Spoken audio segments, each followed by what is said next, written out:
Picture your average Tuesday. You wake up, check your phone, sit in a chair, stare at a screen, sit in a car, stare at another screen, come home, sit on a couch, stare at a bigger screen, and go to sleep.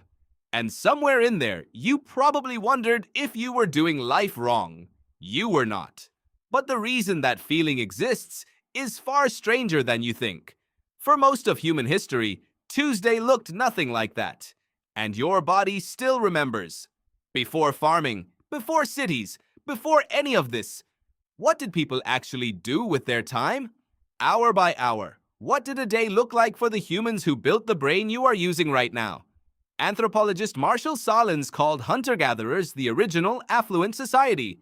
Not because they had wealth, because they had time. Meeting basic survival needs took roughly 3 to 5 hours a day. Not 8, not 10, 3 to 5. The rest was unstructured time. And it was not laziness. It was the default human state. Evolutionary biologist Herman Poncer spent years studying the Hadza people of Tanzania, one of the last remaining hunter-gatherer groups on Earth. The Hadza walk between 6 and 9 miles a day, but they also rest. They sit, they talk, they lie in the shade during the hottest part of the afternoon. Their days have a rhythm, effort, then stillness, movement, then rest. Your body was built inside that pulse. The first hours of daylight were the most active. Foraging groups moved in the morning, tracking animals, reading the landscape, assessing which plants had fruited overnight. Anthropologist Elizabeth Marshall Thomas described their tracking ability as a form of literacy. The ground was a text. Every disturbance in the soil was a sentence. They were reasoning and problem-solving at a level of environmental complexity most modern humans never encounter. The work was varied. Never the same task repeated for 8 hours. Track for an hour, then rest, then gather, then carry water, then do nothing for a while. The brain was engaged, but not monotonously. If you have ever felt an overwhelming urge to do nothing around 2 or 3 in the afternoon, you are not unproductive. You are ancestral. Sleep scientist Roger Ekirch confirms that the post-lunch dip in alertness is a biological feature, not a modern failure of discipline. Ancient afternoons were for rest, and then for people. Robin Dunbar's research suggests early humans spent roughly a third of their waking hours in slow, purposeless conversation. The kind where you sit with someone and talk about nothing and 2 hours pass without you noticing. Your brain was built for that kind of time. It craves it, and it is the kind of time modern life most aggressively eliminates.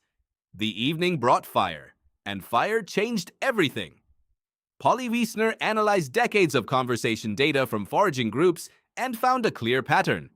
Daytime talk was practical, but when the fire came on, everything shifted to storytelling, imagination, and wonder. The firelight produced a particular mental state, relaxed alertness, the same state neuroscientists now associate with creativity and insight. Then sleep came in 2 parts. Roger Ekirch found consistent evidence across cultures of segmented sleep, 2 periods separated by an hour of quiet wakefulness in the middle of the night. People would wake, think, talk softly, then drift back to sleep. This was not insomnia. It was the natural human sleep architecture before artificial light collapsed it into a single compressed block. So here is what a human day actually looked like. An early rise synced to light. A few hours of varied movement. Rest in the afternoon heat. Long, unstructured social time. An evening around fire where the imagination ran loose. A segmented night of sleep. Every craving you cannot explain. The urge to move, to sit in the sun, to do nothing for a while, to tell someone a long, pointless story, to stare into a fire, to wake at 3 in the morning with your thoughts running, is not a malfunction. It is a memory.